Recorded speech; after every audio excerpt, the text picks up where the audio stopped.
schedule. We should be on the deck at 11:57. Broken cloud 1300, broken 1500, overcast 1900. Take off.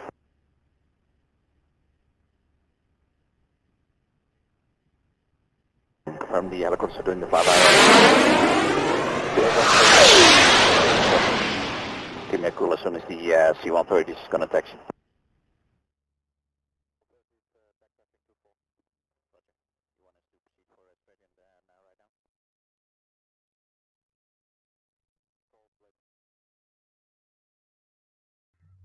Hello friends, my name is Vijaypal Singh and you are welcome to your own YouTube channel Global Learning Platform। आज मैं आपको बताने जा रहा हूं drones के बारे में, किस तरीके से इंडिया कई सालों से अप्रोच कर रहा था यूएस को उसके ड्रोन्स खरीदने के लिए। फाइनली यूएस तैयार हो गया है इंडिया को वो ड्रोन्स देने के लिए, जिससे कि हमारी तीनों सेना सशक्त हो जाएंगी। हम दुश्मन पर कड़ी नजर रख सकते हैं और उस पर प्रहार कर सकते हैं। आज मैंने इसको नाम दिया है डेथ बाय रिमोट कंट्रोल, यानी कि कहीं से भी बैठकर किसी पर कहीं से भी निशाना लगाया जा सकता है और उसे मारा जा सकता है।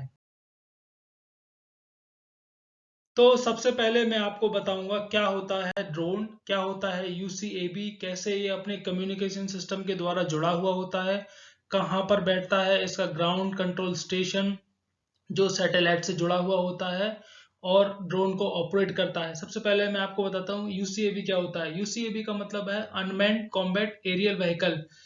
इसके अंदर कोई भी आदमी नहीं बैठता, यानी कि कोई भी पायलट की जरूरत नहीं है। इसको दूर से ऑपरेट किया जा सकता है रिमोट कंट्रोल के द्वारा।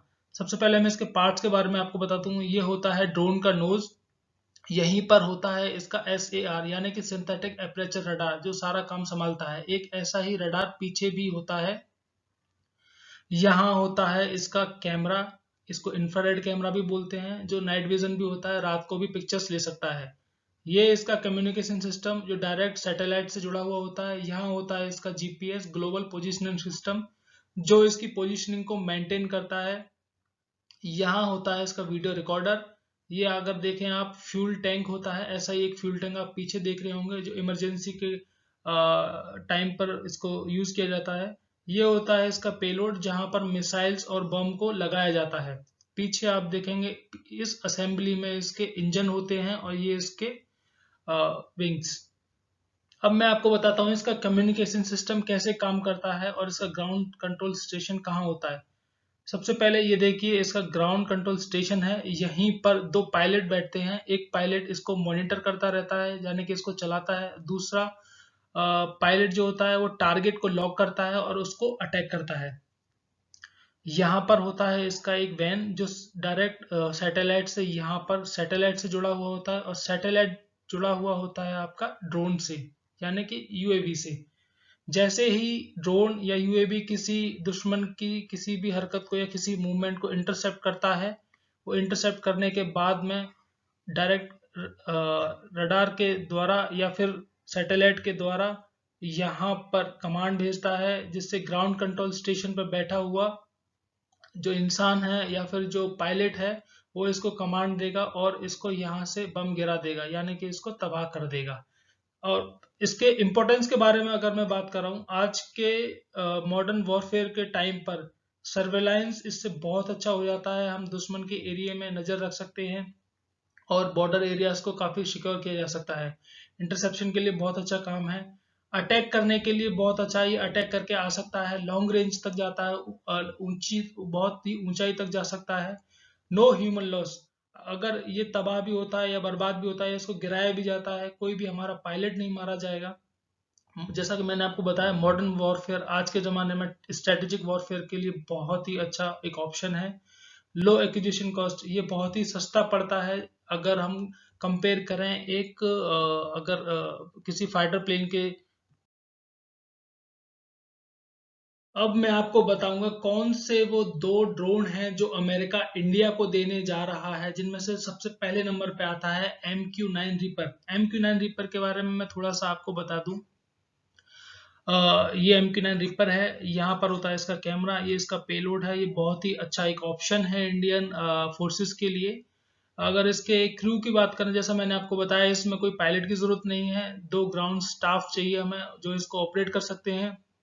अगर इसकी स्पीड के बारे में बात करूं 482 किलोमीटर पर आवर तक जा सकता है। अगर इसकी रेंज की बात करूं 1900 किलोमीटर तक की इसकी रेंज है।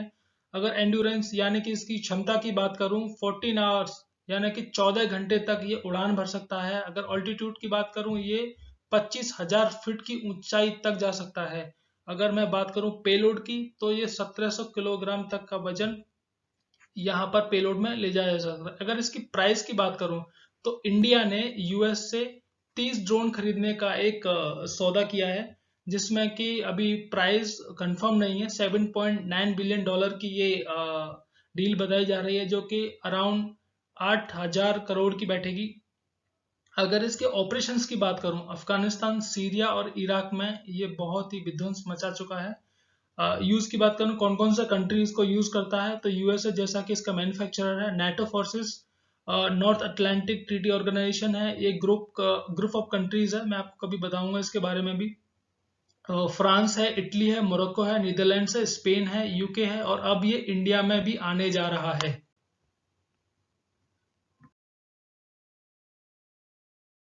अगर मैं आपसे बात करूं दूसरे ड्रोन के बारे में, उसका नाम है MQ-1 प्रेडेटर।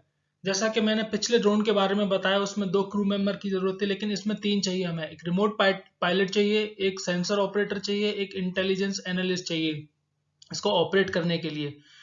मैक्सिमम स्पीड की बात करूं तो 135 किलोमीटर तक जाता है। अगर मैं इसकी रेंज की बात करूं 1250 किलोमीटर तक की इसकी रेंज है। एंड्योरेंस यानी इसकी क्षमता की बात करूं 24 घंटे तक ये उड़ान भर सकता है। 25,000 फीट की ऊंचाई तक ये जा सकता है। पेलोड की अगर मैं बात करूं 1500-1700 किलोग्राम तक ये ले जाया जा सकता है, जैसा कि आप यहाँ पे देख रहे हैं ये मिसाइल। मिसाइल्स के बारे में अगर मैं बात करूं हेलफायर मिसाइल, स्टिंगर मिसाइल और ग्रिफन मिसाइल को ये कैरी कर सकता है। जैसा कि आप यहाँ पर देख रहे हैं ये हेलफायर मिसाइल जुड़ा हुआ है। हेलफायर मिसाइल ऐसा दिखता है। आपको मैं एक वाकया सुना देना चाहता हूँ। 3 जनवरी 2020 को बगदाद इंटरनेशनल एयरपोर्ट पर एक हमला हुआ था, जिसमें कासिम सुलेमानी नाम का एक कमांडर था जो कुछ फोर्स ईरान का था, जो मारा गया था।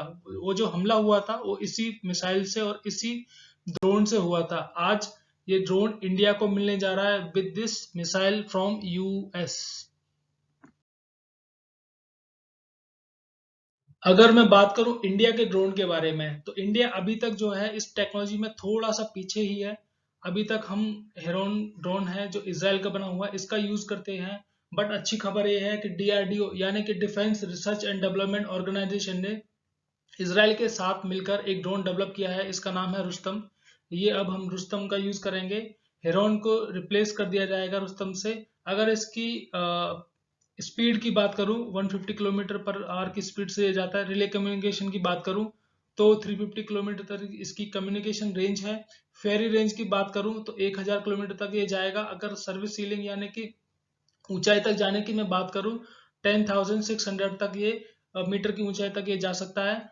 जाहिर सी बात है अमेरिका से आने वाले 2 ड्रोन से इंडिया की तीनों सेनाएं बहुत ही सशक्त हो जाएंगी, हमें बहुत ही बल मिलेगा, स्ट्रांग हो जाएंगी और हम दुश्मन पर बहुत ही अच्छे तरीके से प्रहार कर सकते हैं और उस पर कड़ी नजर बनाए रख सकते हैं। आई होप आपको ये वीडियो बहुत पसंद आया होगा। मैंने बहुत ही कम समय में सिंपल तरीके से आपको ड्रोन के बारे में समझाया। जय हिंद।